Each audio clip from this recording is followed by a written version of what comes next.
அட மொட்டக்கார ஆத்தா கூட இங்கதான் இருக்கிறாங்களா இருக்குது. அதான் பார்சல் புடா கிளவிங்க நமக்கு முன்னாடி இங்க இருக்குது.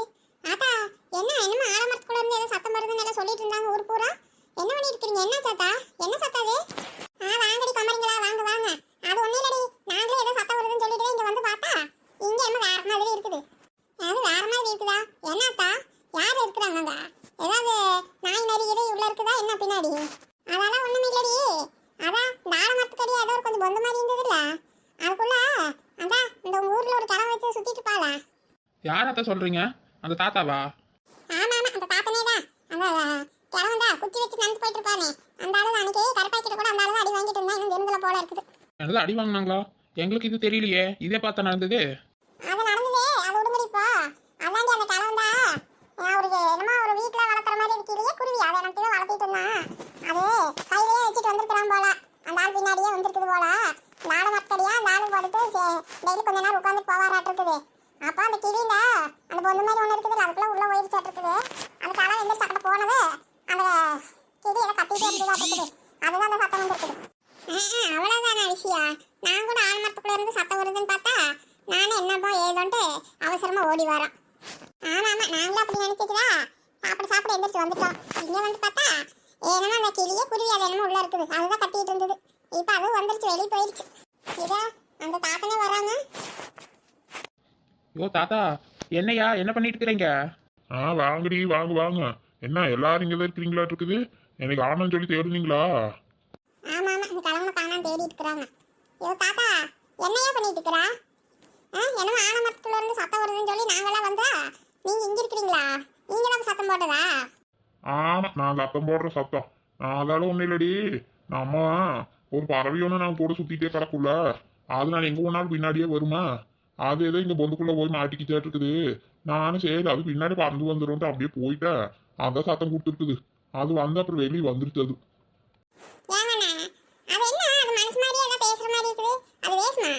அட ஆமா, அது நம்மளாட்டவே பேசுவோம். உனக்கு தெரியாதா? அது பேசுறக்கெல்லாம் நான் சொல்லி கொடுத்துருக்குறேன். அது கிளிதானே, அதெல்லாம் இப்போல்லாம் கொஞ்சம் நல்லா பேசும். அது என்ன பண்றது, என்னன்ற வண்ணாடியாவோ போனதுக்கப்புறம் பேச்சு சமைக்க ஆள் இல்லையா, அதான் அந்த கிளிக்கிட்டே பேசிட்டு இருப்பேன். அது இப்போ நான் பேசுற மாதிரியே அப்படியே பேசுது. அது வார எந்த ஓரலாட்டவே பேசுவோம்.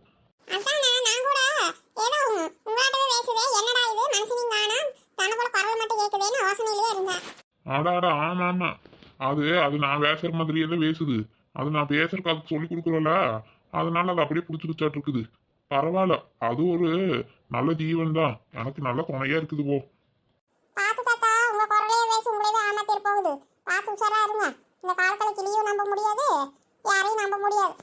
ஆட போய் அது என்ன பண்ணது நம்மள பாவம். சரி சரி, அது வாரு பறந்து போகுது, நானும் போறேன். காணாட்டியே பின்னாடி திரும்பி வரும்.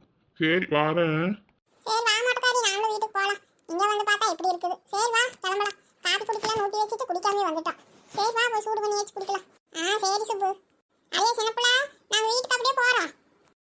சரிங்க அத்தா, போங்க போங்க, நாங்களும் வர பின்னாடியே.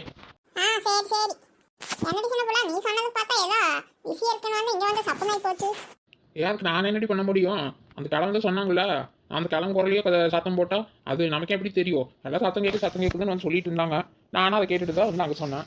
சரி வா, ஒன்றும் இல்லைன்னா நல்லதானே. சரி வா, எல்லாம் போயிட்டாங்க, நான் மட்டும் இங்கே நிற்கணும். நானும் போகலாம்.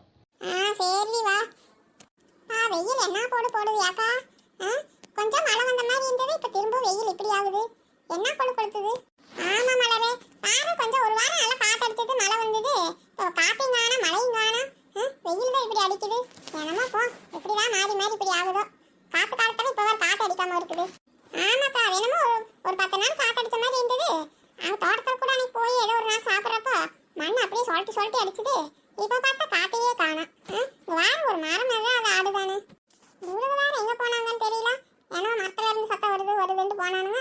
இன்னும் ஆளையும் காணா, என்ன ஏதுன்னு ஒண்ணுமே தெரியல நமக்கு. சரி வாங்க வாங்க, கொஞ்சம் தூரம் தானே இருக்குது, போயிடலாம். போயே பார்த்துக்கலாம். அவங்க என்னமோ அங்கதான் இருப்பாங்களோ என்னமோ. ஆமா, அதை சொல்லு. அவளுக்கு போனா என்ன ஏதுன்னு பார்த்துட்டு உடனே வரமாட்டாங்க, அங்கேயே நின்றுக்குவாங்க. அக்கா இந்த ஆலமரமா? தெரியலையே மலரே, இங்க ஒருத்தர் ஞானம் தான் இவ்வளவு இங்கதான் நிக்கிறாங்களாட்டு இருக்குது. அடா சின்ன புள்ளா, யார் புக்காடு போட்ட மாம்பழம் 2 பேர் வந்துட்டு இருக்காங்க. அடியே என்ன இங்க நின்றுட்டு இருக்கிறீங்க? என்ன சரி, என்ன சாத்தாவே? ஏய், குரல் மட்டும் நமக்கு தெரிஞ்ச குரலா இருக்குது, மூஞ்சியே தெரிய மாட்டேங்குது. என்னன்னு ஒன்றும் தெரியலையே. என்னடி ஆச்சு? என்ன சத்தம் கேட்டா அப்படியே நிக்கிறீங்க? சின்ன புள்ள, ஆமாடி, நீ சொன்ன மாதிரி குரல் மட்டும் தான் கேக்குது. என்ன இவங்களானா? சீதக்கா மலரக்கா நீங்களா? ஏங்க அப்புறம் நாங்க தான், அப்புறம் வேற யார் இங்க வருவா? அது சரிதா. ஏய் இவங்க தாண்டி. ஆமா ஏக்கா நீங்க 2 பேரும் முக்காடு போட்டுட்டு இப்படி வந்திருக்கீங்க? எங்களுக்கு என்ன யாருன்னு தெரியல. என்னடா தெரிஞ்ச குரலே இருக்குதே, மூஞ்சியே காணுமேன்னு பார்த்தா முக்காடுக்குள்ள ஒளிச்சு வச்சிருக்கீங்க. அதானா யாக்கா முகத்தை கொண்டு போய் முக்காடுக்குள்ள ஒளிச்சு வச்சுட்டு வரீங்க? என்ன சமாச்சாரம்? நாங்க வரும்போது நல்லா தான் இருந்தீங்க, இப்போ என்னாச்சு? ஆளப்போடி அதெல்லாம் ஒண்ணுமில்ல. அது என்னமோ கொஞ்சம் வெயிலா இருக்குது, அது அதனாலதான் முக்காடு போட்டுட்டு அப்படியே வந்தா. சரி இப்ப என்ன அது என்னமோ சத்தம் வருது, நீங்க என்னாச்சு? அதெல்லாம் ஒண்ணும் சொல்ற அளவுக்கு இல்லக்கா. அது ஒண்ணும் சத்தமெல்லாம் ஒண்ணுமில்ல. அது ஏதோ ஒரு கிளியாமா, அது ஏதோ கீச்சு கீச்சுன்னு பேசிட்டு இருந்தது போல கத்திட்டு, அதுதான் சத்தம் வருது சொல்லியிருக்கிறாங்க. அதெல்லாம் ஒண்ணுமில்ல, அதான் நாங்களே வந்துட்டு இருக்கிறோம். அதான் அந்த ஊருக்கு வெளியே இருக்கிற மரத்துல, இந்த மரம் இல்ல. ஓஹோ அப்படியா? அதான பார்த்தா. அப்படியெல்லாம் நாங்க இது வரைக்கும் இந்த மாதிரி கேள்விப்பட்டதே இல்லையே. இப்ப என்ன புதுசா இருக்குதுன்னு நானாக்கா அப்படியே பேசிட்டு வந்துட்டு இருந்தோம். அப்பவே கிளிதான் இருந்ததா? நீங்க கூட இந்த சின்ன பிள்ளை வந்து அது இதுன்னு எதாவது சொன்னனால நாங்களே என்னமோ ஏதோ நினைச்சிட்டோம். அப்ப ஒண்ணும் இல்லையில. இல்ல ஒண்ணுமில்ல. சரி வாங்க வீட்டுக்கே போலாம். அப்புறம் இவ்வளவு தூரம் வந்து தண்டமா போச்சா? நாங்களும் வெக்கு நடந்து வரோம். நானும் சாப்பிட்டுட்டு அப்படியே கொஞ்ச நேரம் கூட உட்காராம அப்படியே நடந்து வந்துட்டு இருக்கிறோம். இவ்வளவு தூரம் வந்து வேஸ்டா எதுக்குதான் வந்தானோ? சரி விடுங்க, வேஸ்ட் எதுக்கு நினைக்கிறீங்க? போகிற பக்கம் அப்படியே தோப்பு வழியாக போய் ஏதாவது தேங்காய் இங்கே கிடைக்குதான்னு பார்த்துட்டு எடுத்து போகலாம். எங்கள் வீட்டில் தேங்காய் வேறு இல்லை. எங்கள் அத்தை வேறு என்னை சமைக்க சொல்லிட்டாங்களா, தேங்காய் இல்லைன்னு சொல்லிட்டு இருந்தேன், வாங்கணும்னு சொல்லிட்டு இருந்தாங்க. இப்படியே தோப்பு வழியாக போனால் ஏதாவது 2-3 தேங்காய் கிடைச்சா சௌரியமாக இருக்கும். வரீங்களாக்கா? இல்லை நானே போய் எடுத்துகிட்டு போகிறதா?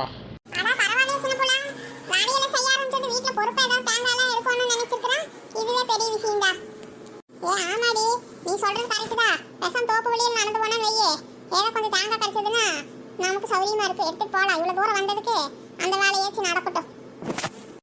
காட்டுக்காரன் பார்த்து ஏதோ சொல்ல போறாங்கடி, நீங்க வேணா எடுத்துட்டு வாங்க, நான் போற அப்படியே முன்னாடி. என்னக்கா உங்களுக்கு என்ன? உங்க வீட்டுல எல்லாம் தோப்பு வச்சிருக்கீங்க, எல்லாம் கொண்டு வந்து போட்டுருவீங்க. அந்த அண்ணன் எல்லாம் கொண்டு வந்து கொடுத்துருவா தேங்காயெல்லாம். எங்களுக்கு நாங்க என்ன பண்றது? அதை இப்படியே போய் அப்படியே எடுத்துட்டு போலாம்னு நினைச்சேன். சரி அப்ப நீங்க வாங்க, உங்களுக்கு தான் வீடு தேடி தேங்காவே வருமே. அதுக்கு இல்லடி, அந்த ரோட்லேருந்து தேங்காய் தீர போகுது. அவரு எங்க தேங்காய் அன்னாரமா கொண்டு வந்து போட்டுட்டு இருக்கிறாங்க. அவரு விற்கிறதுக்கு எடுத்துட்டு வர ஏதாவது லோடு வீடு போச்சுன்னா ஒரு 10-20 தேங்காய் கொண்டு வந்து போடுவாரு. அதே என்னமா வருஷக்கணக்காக நான் என்ன வச்சு செஞ்சுட்டு இருக்கிறேன்னா? அதெல்லாம் ஒன்றும் இல்லடி, காட்டுக்காரங்க பார்த்து ஏதாவது பேசுவாங்கல்ல, அதுக்குதான் சொல்றேன். ஏதாவது மானம் போய் இருந்து ஏதாவது பார்த்துட்டாங்கண்ணா அதெல்லாம் ஒன்றும் போகாது. தேங்காய்லாம் எங்க இருக்குதுன்னு பார்த்து சொல்லுங்க, நானும் சின்ன ஊழையும் போய் எடுத்துட்டு வந்துடுறான். நீங்க தான் இப்படி முக்காடு போட்டு மூஞ்சி மறைச்சு வச்சிருக்கீங்களே, உங்களையா கண்டுபிடிக்க போறான். அதெல்லாம் எந்த காட்டுக்காரனும் இந்நேரத்துக்கு இருக்க மாட்டான். எல்லாம் மத்தியானம் சோத்துக்கு வீட்டுக்கு போயிருப்பாங்க, யாரும் இருக்க மாட்டாங்க. எல்லாம் சும்மா தான் அப்படியே கிடக்கும். தேங்காய் அப்படியே குளிர்ந்துருந்தா நானும் சின்ன ஊழையும் பொறுக்கிட்டு வரோம். நீங்க சும்மா அப்படியே வாங்க கூட மட்டும். அதான் முக்காடு ஓட்டுறதுனால மூஞ்சியெல்லாம் தெரியாது, யாரும் கண்டுபிடிக்க மாட்டாங்க. பேசாம வாங்க 2 பேர். ஆமாக்கா எனக்கும் தேங்காய் இல்லக்கா. சரி வாங்கடி, நானும் வரேன். ஆனா நான் எடுக்க மாட்டேன், நீங்க எடுத்து கொடுங்க. நான் எனக்கு ஒரு 2 தேங்காய் கொடுங்க கிடைச்சதுன்னா, சரியா? பாருங்க எடுக்க மாட்டாங்களாமா, தேங்காய் கிடைச்சதுனா மட்டும் கொடுக்கணுமாமா. சரி என்ன பண்றது, இப்ப கொடுக்குறோம். உங்க ரோட்ல தேங்காய் இருக்கிறப்ப எங்களுக்கு கொடுக்கணும். சரி வாங்க போலப்போ. நீங்க தேங்காய் எடுக்கணுங்கிறீங்க, கையில ஒரு பை எதுவுமே இல்ல. எப்படி கையில தூக்கிட்டு வந்து யாராச்சும் பாத்திர மாட்டாங்களா? பார்த்து யாரோ காட்டுக்காரங்கிட்ட சொல்லி கொடுத்துட்டு போறாங்கடி. அட யாக்கா சும்மா காட்டுக்காரங்கிறீங்க? அதெல்லாம் ஒன்றும் வரமாட்டாங்க. ஆளுக்கு 2 அப்படியே தூக்கிட்டு வரலாம். ஆமாக்கா, ஏதோ கிடைச்சதுன்னா ஆளுக்கு 2 அப்படியே தூக்கிட்டு வரலாம். நீங்க அப்படியே சாலக்குள்ள வச்சு மறைச்சு எடுத்துட்டு வந்துருங்க. நாங்க ஏதாவது அங்க ஏதாவது போனி போய் ஏதாவது கீழே கிடைச்சதுன்னா ஏதாவது அதில் போட்டு எடுத்துட்டு வந்துடுறோம். எதுக்குடி சொன்னா கேட்கவும் மாட்டேங்கிறீங்க? ஏதாவது வம்பளை கிம்பளை ஏதாவது சிக்க வைங்க, அப்புறம் இருக்குது சொல்றதே கேட்கறது இல்ல. அதெல்லாம் ஒண்ணும் இல்லக்கா, வாங்க போலாம். சரி நடக்கும். ஆனாக்கா இவ்வளோ தூரம் வந்துட்டு எதுக்கு சும்மா போகணும்? அதுக்கு தான் இப்படி யோசனை பண்ணேன். எங்கள் அத்தை வேறு எங்கே போனேன்னு கேட்பாங்க. நான் கூட ஏதாவது தேங்காய் எடுத்துகிட்டு வந்தேன்னு சொல்லி சமாளிச்சுக்குவல, அதுக்காக தான். ஏடி உன்ற உறுப்புணர்ச்சிக்கு ஒரு அளவில்லாம ஓச்சு சின்ன பிள்ளை வர வெளியே வரதுக்கெல்லாம் இப்படி எல்லாம் யோசிக்கிற நீ. நம்ம வீடியோல பிடிச்சிருந்தா நம்ம அருவி கார்ட்டூன் தமிழுக்கு சப்ஸ்கிரைப் பண்ணி வைங்க ஃப்ரெண்ட்ஸ்.